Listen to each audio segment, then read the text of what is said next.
আমি 4 ঘন্টা কেন, আমি পুরো সারাদিন আমি একটা বুথে থাকতে পারি, এটা আমার রাইটস আছে।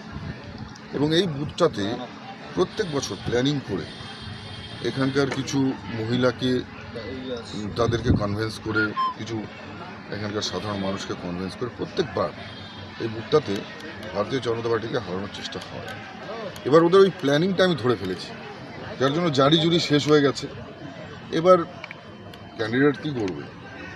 তৃণমূলের তো এমন ক্যান্ডিডেট যে যিনি নিজের স্ত্রীর পেটে লাথি দিয়ে নিজের গর্ভাবস্থার শিশুকে পঙ্গু বানিয়ে দিয়েছেন। এটা আমার কথা নয়, এটা ওনার স্ত্রীর কথা। তো তাদের কি মানসিকতা থাকতে পারে? দে আর লাইক স্ট্রিট ডগস, এখানে এসে ঘেউ ঘেউ করছে। কিন্তু মনে রাখবেন, আমি বলে দিয়েছি পুলিশকে, যতক্ষণ এটা স্লোগানিং চলবে ততক্ষণ যাবো। স্লোগানিং স্টপ হবে, আমি আরামসে সামন দিয়ে